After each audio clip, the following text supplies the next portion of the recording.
So in that particular song, when it first came out, I used to go, ooh, ooh, ooh, Miss Grace, and lace, because I had no idea what they were singing. It's a podcast series highlighting the great work done to combat loneliness for those over 50s here in the Northwest. That's just been launched. It features doctors, support groups, all explaining the differences they've seen Brightlife Cheshire making to local communities when it comes to social isolation. Claire Freeman is the presenter and producer of the podcast series. Chris McClelland is Age UK's Cheshire head of Brightlife. They're both in the studio. Good morning, both of you. Good morning. Audrey is on the line as well. Audrey is 90 years of age. And just have a listen. This is the letter. It's an extract from the podcast that Audrey wrote to her 30-year-old self. Listen to this. Dear 30-year-old Audrey, little did you think all those years ago, when you were so happily bringing up your large family, 1 daughter and 4 sons, that you would live such a long and happy life. What a shock for you at 59, when Bill, also 59, died of a sudden heart attack. Up till then, you were enjoying life so much. A member of really good WI and a part of their entertainment group. You must remember going round other villages, to pensioners' groups, other WIs, old folks' homes, etc., doing anything from the can-can to Dad's Army sketches. Do you remember having to change in the bushes because the room provided was too small for you all? Another time it was in the laundry of a priest's home. What a laugh, pushing aside the priest's long johns to speak to each other. How many times did you sing in the ad hoc choir at local churches when needed? You have a supportive, loving family. 18 grandchildren and 19 great-grandchildren. You live independently in a lovely bungalow looking out over tree-lined fields. You're just so lucky. Looking back at it all, if you had known what was ahead of you, would you have thought you'd be able to cope? Maybe not. But you have, and everyone is full of praise, not only for yourself, Audrey, but of course for Brightlife. With love, 90-year-old Audrey. Blimey. If you don't mind, Claire and Chris, I'm just going to have a quick word because Audrey's actually on the line. Good morning. Good morning.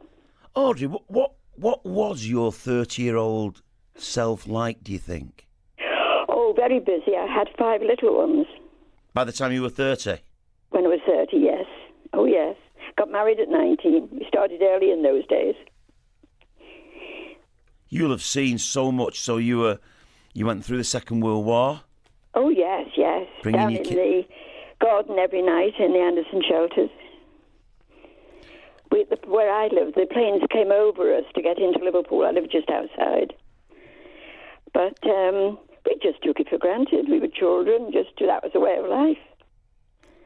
How did you feel writing that letter to your young self? It was a bit hard to do, especially at the end where I had to praise myself. But I in the middle of the letter part you've left out, I'm saying about I've had 7 years of non-stop, in fact, getting one thing before the other was finished with, illness. And so I stopped having to be able to go to all the 5 groups that I was in. And it made such a difference to my life. I just lost it all until I went to Brightlife. But I don't know. Life was so different then, but it's hard to think back to when you're 30. But now I'm getting a bit lost. I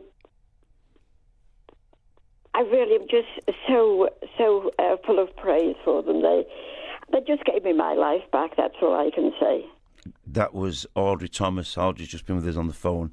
She's 90 years of age, and Claire Freeman has presented and produced the podcast. Chris is from Cheshire, Cheshire's Brightlife. What do you think about Audrey? When I went round to Audrey's house, I mean, it was just like having a cup of tea with an old friend, you know? And there was there didn't feel like an age difference between us. Audrey is someone who really has captured the spirit of what Brightlife Cheshire's all about. It's finding a solution for yourself, because it's amazing how quickly your life can change. Exactly as Audrey said, you know, she had a series of health complications. She lost a driving licence. She lives in quite a remote village in Cheshire. It's not easy. There aren't trams or a lot of buses in rural services. And she just went from having this huge life, a family were living further away, to suddenly every night sat at home on her own, bored of watching TV. And whether you're older or younger, your mind is still active. You still have talents. You still have skills and things to say. And it was by this what we call a social prescribing movement that came around, where she was able to be connected via her GPs to Brightlife. So, Chris, what does Brightlife do? I know that you're from Cheshire. What's the Brightlife all over the place? Well, Brightlife in Cheshire is one of 14 projects nationally. You've got this national epidemic of isolation and loneliness that the GPs nationally describe. And you would describe that as an epidemic? And, the experts are saying loneliness is as bad for you as smoking 15 cigarettes a day or being obese. So Brightlife takes that negative and turns it into a real positive. How? By helping organisations to put on lots of activities for older people, by trying to work with people in the community to find isolated people and help reconnect them. In Audrey's case, it was about health. For other people, it might be becoming a carer for the partner who's got dementia. It might be somebody who's had a bereavement, somebody who's lost the job, got redundant early, or lost all the connections, or the family have moved away. All sorts of reasons it could happen to any of us. Some people have got great confidence, don't need any help. Others need a helping hand.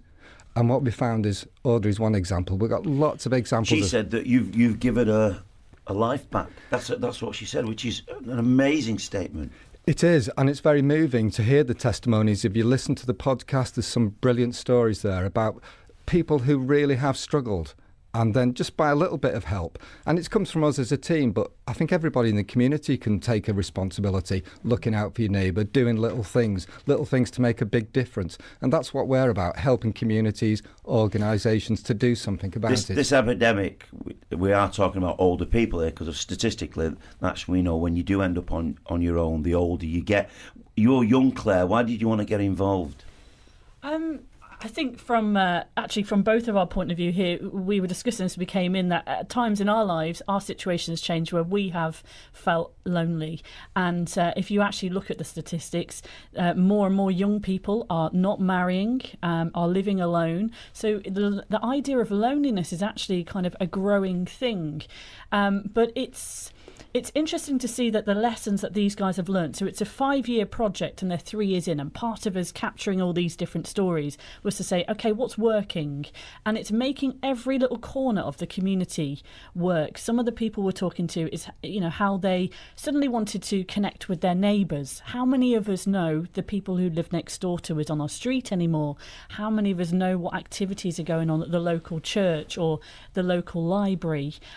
Making sure that even in the doctors in the surgeries that they are knowing, because we talk about how the difference in one of our episodes with 2 GPs of diagnosing loneliness, and you can't give a pill for loneliness, but it's different from depression. So getting the doctors to look for those signs that, hang on a sec, this might not be a health thing, but it might be a lonely thing. Where do I have confidence? Well, loneliness is part of your mental health, isn't it? I mean, it is part of it. Very, very quickly, answer me this, because I just realised that there might be somebody listening. What's a podcast? Seriously. We hear it all the time. What's a podcast? Podcast, from my point of view, are giving people the chance to tell their own story. What is it? It's a recording. It's like a radio programme that you can listen to at any time, any place, and it's available on the website, or you listen to it via your phone. And that's that. Not that I'm trying to do you out of a job, Sweeney. But no. Hang on, I think head of podcasts is just coming in to pull me out of the studio. No, honestly, I want to do another hour, please. Great having both of you, and really was. Audrey, I hope you're still there. It was a pleasure speaking to you. Thank you. I I've enjoyed it. She did. We just must say that Audrey learnt to write poetry and draw art in her late 80s as a result of this project. Audrey, you're an angel. All the very best and many more happy years. Claire, thank you so much. And Chris, thank you for dropping in as well. And people want to know more about Brightlife, it's brightlifecheshire.org.uk. You always need that, don't you? Thank you.